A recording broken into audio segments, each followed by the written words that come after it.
Richard Nola last updated 12/28 August 20, 2017. Rieko Ioane credits All Blacks teammates for his 2 tries against the Wallabies in Sydney.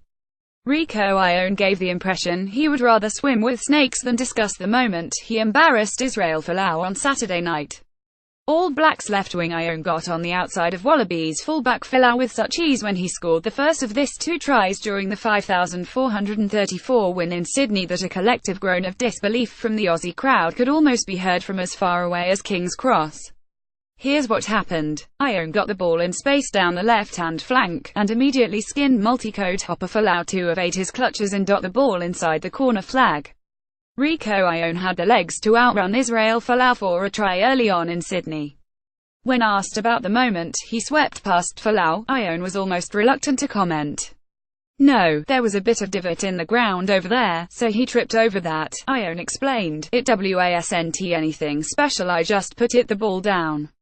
Read more. All Blacks rumble to Beldisloe test win. Checker blames failure on doubt. Player ratings. All Blacks liner Wallabies lacking basics. Physical box pummel Pumas. Bledisloe Cup full coverage. Rieko Ioane really enjoyed scoring that one. A couple of minutes later Ioane had his second try. This time it started when a loose pass by Wallabies captain Michael Hooper wasn't cleaned up properly, and the All Blacks counter-attacked. When Ioane, who completed the game with 132 meters from 10 runs, gets into space there is little chance of stopping him, especially when there is no defensive sweeper to cut his path. By half-time the test was over as a contest as the All Blacks led 406. 4 converted tries in the second half enabled the Wallabies to salvage some pride, and although there was little danger of the New Zealanders letting this result slip, they were disappointed to fall asleep in the final 30 minutes.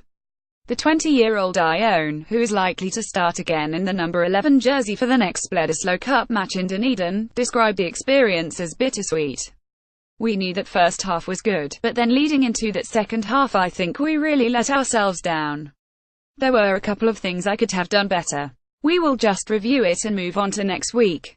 Wallabies coach Michael Cheika, having had around a month to prepare his team for this fixture, would have been bewildered to see the All Blacks sprint past his tacklers with such ease. There was a plenty of hands on hips from the Wallabies in the first half of the Sydney test. Yet Cheika was adamant his defensive coach Nathan Gray was in no danger of losing his position. He backed him 100%, Cheika stated. Gray will have to earn his bread in Dunedin. He must have been mortified by the way the men in black were able to pour through his defensive line in such cavalier fashion. Unlike the British and Irish Lions, who remained connected and stoical as they countered the New Zealanders' attacking onslaughts, the Wallabies were in a terrible mess when it came to numbering up and lowering their opponents.